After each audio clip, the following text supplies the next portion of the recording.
Dear students and parents வணக்கம். நான் உங்கள் கமல், கேரியர் கன்சல்டன்ட். என்னங்க உங்களுக்கு வந்து ஏர்க்ராஃப்டில் இன்ட்ரெஸ்ட் இருக்கா? இன்ஜின்ஸில் பற்றின ஆர்வம் அதிகமாக இருக்குங்களா? ஸ்கை டெக்னாலஜி பார்க்கணுன்றதில் விருப்பமாக இருக்குறீங்களா? அப்படின்னா உங்களுக்கான இன்ஜினியரிங் ஏரோநாட்டிக்கல் இன்ஜினியரிங்க.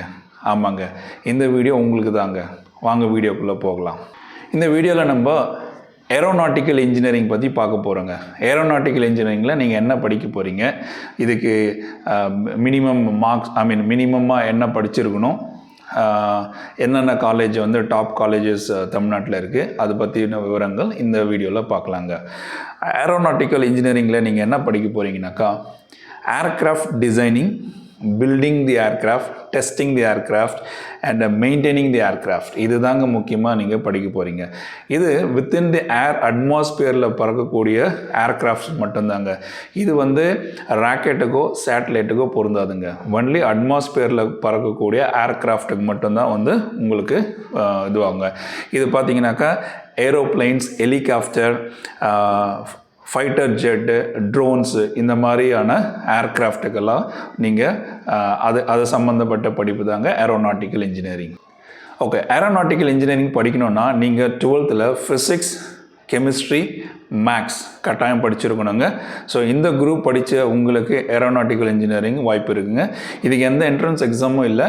நீங்கள் டைரெக்டாக TNEA, தமிழ்நாட்டுக்குள்ளே நீங்கள் அப்ளை பண்ணுறது தான் TNEA கவுன்சிலிங் மூலயமா நீங்கள் இந்த கோர்ஸ்க்கு ஜாயின் பண்ணலாங்க. சரிங்களா? இதே சில ப்ரைவேட் காலேஜஸில் பார்த்தீங்கன்னா JEE மெயின்ஸ் அப்படின்னு சொல்லக்கூடிய ஒரு என்ட்ரன்ஸ் எக்ஸாம் இருக்குது. அதை எழுதியும் நீங்கள் போகலாங்க. ஆல் ஓவர் இந்தியாவில் நிறைய காலேஜஸில் இந்த JEE மெயின்ஸ் எக்ஸாம் வைக்கிறாங்க. அது மட்டும் இல்லாமல் சில ப்ரைவேட் காலேஜஸில் அவங்க ஓன் யூனிவர்சிட்டின்னு சொல்லலாம், டீம்டு யூனிவர்சிட்டின்னு சொல்லலாம். அந்த டீம்டு யூனிவர்சிட்டியில் அவங்க ஓன் என்ட்ரன்ஸ் எக்ஸாம் வைக்கிறாங்க. ஃபார் எக்ஸாம்பிள் VIT பார்த்திங்கன்னா அவங்க ஓன் என்ட்ரன்ஸ் வைப்பாங்க, அமிர்தா அவங்க ஓன் என்ட்ரன்ஸ் வைப்பாங்க. அந்த மாதிரி வந்து சில ப்ரைவேட் இன்ஸ்டியூட்ஸான டீம்டு யூனிவர்சிட்டியில் அவங்களோட ஓன் என்ட்ரன்ஸ் எக்ஸாம் வச்சு அதை எடுத்துக்கிறாங்க. அதே மாதிரி பார்த்திங்கன்னா UPES அப்படின்னு ஒரு யூனிவர்சிட்டி இருக்குது. அதுலேயுமே வந்து ஒரு டீம்டு யூனிவர்சிட்டியில் இந்த பர்டிகுலர் கோர்ஸ் அவைலபிளாக இருக்குங்க.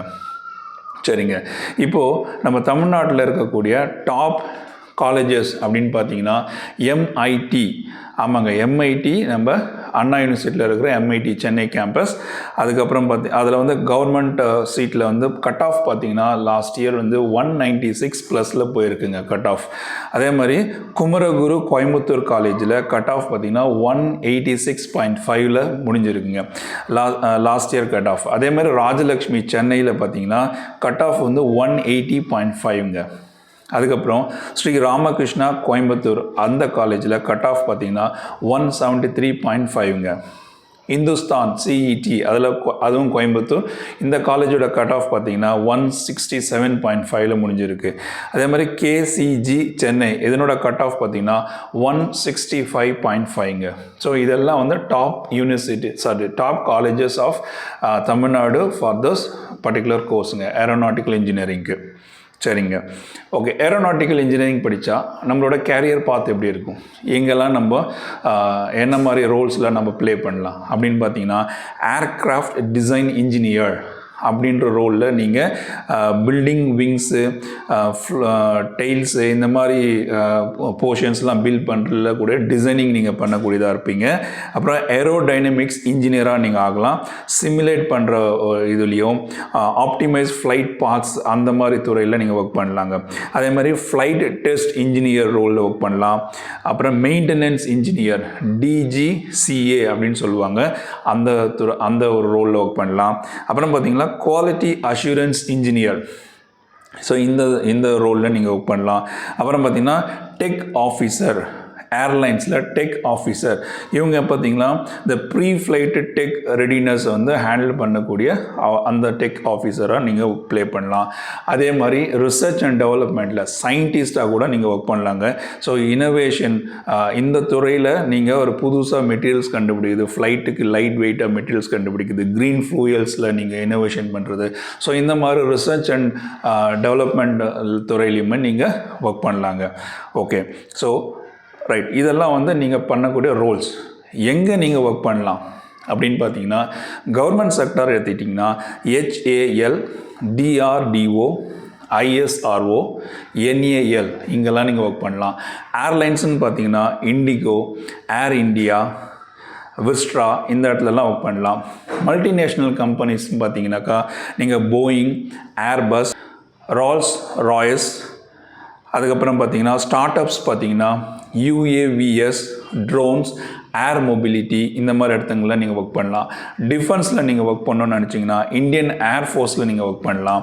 அதே மாதிரி அகடாமிக் சைடில் ஒர்க் பண்ணணும், ரிசர்ச் அண்ட் டெவலப்மெண்ட்டில் ஒர்க் பண்ணாக்கா நீங்கள் வந்து டீச்சிங் ஃபீல்டில் ப்ரொஃபஸராக ஒர்க் பண்ணலாம். அப்புறம் வந்து திங்க் டேங்க்ஸ் சொல்லக்கூடிய அந்த இதில் ஒர்க் பண்ணலாங்க. ஸோ இந்த மாதிரி டிஃப்ரெண்ட்டு இடத்துல நீங்கள் உங்களுக்கு ஆப்பர்ச்சுனிட்டிஸ் இருக்குங்க. சரி, இதுக்கு நீங்கள் அடுத்தது என்ன எதிர்பார்ப்பீங்க? எவ்வளோ சேலரி சார்? அதுதானே உங்களோட கொஸ்டின் கேட்டுச்சிங்க. ரைட், உங்களோட எக்ஸ்பெக்டட் சேலரி என்னவாக இருக்கும்னு பார்த்தீங்கன்னா, நீங்கள் ஃப்ரெஷராக இருக்கும்போது 3 lakhs to 5 lakhs பெர் ஆனமாக இருக்குங்க. இதே நீங்கள் மாஸ்டர் ஆஃப் டெக்னாலஜி முடிச்சிருந்தீங்கன்னா, பிடெக் முடிச்சுட்டு எம்டெக் முடிச்சிருந்தீங்கன்னா உங்களுக்கு வந்து 6 lakhs to 10 lakhs பெர் ஆனமாக இருக்குங்க. இதே வந்து நீங்கள் DGCA லைசன்ஸ்டு அப்படின்ற ஒரு லைசன்ஸ் இருக்குது, அது நீங்கள் வாங்கியிருந்தீங்கன்னா உங்களுக்கு வந்து 5 to 8 lakhs பெர் ஆனம் இருக்குங்க. இது நீங்கள் ரிசர்ச் அண்ட் டெவலப்மெண்ட்டில் DRDO ரோல்ஸில் ஒர்க் பண்ணிங்கன்னா, சயின்டிஸ்ட் ரோல்ஸில் ஒர்க் பண்ணிங்கன்னா உங்களுக்கு 8 lakhs ப்ளஸ் பெர் ஆனம் வருங்க. அதே மாதிரி பார்த்தீங்கன்னா நீங்கள் அப்ராடில் உங்களுக்கு ஆப்பர்ச்சுனிட்டிஸ் இருக்குது. அப்ராடில் நீங்கள் ஒர்க் பண்ணுறது இருந்தாக்கா உங்களுக்கு 30 lakhs to 60 lakhs per annum சேலரியாக வருங்க. சரிங்களா? ஓகே, இந்த வீடியோவில் நான் சொல்லியிருக்கிற இன்ஃபர்மேஷன் உங்களுக்கு பயனுள்ளதாக இருக்கும்னு நம்புகிறேன். இது தவிர்த்து அடிஷ்னலாக உங்களுக்கு ஏதாச்சும் ஏரோநாட்டிக்கல் இன்ஜினியரிங் ரிலேட்டடாக இன்ஃபர்மேஷன் வேணும்னா நீங்கள் எனக்கு டைரக்ட் மெசேஜ் பண்ணுங்கள், இல்லைனா கமெண்ட்ஸில் கூட நீங்கள் எனக்கு தெரியப்படுத்துங்க. உங்களோட கேள்விகளுக்கு நான் பதில் கொடுக்குறேங்க. இந்த வீடியோ பயனுள்ளதாக இருக்கும்னு நம்புகிறேன். பிடிச்சிருந்தா ஒரு லைக் போடுங்க, உங்கள் ஃப்ரெண்ட்ஸுங்களுக்கு ஷேர் பண்ணுங்கள். என்னோடய சேனலை சப்ஸ்கிரைப் பண்ணி வச்சுங்க. தினமும் போடக்கூடிய வீடியோஸை உங்களுக்கு மிஸ் பண்ணாமல் உங்களுக்கு நோட்டிஃபிகேஷன் வரும். எல்லாம் பார்த்து நீங்கள் பயன்பெறலாம். நன்றி, வணக்கம்.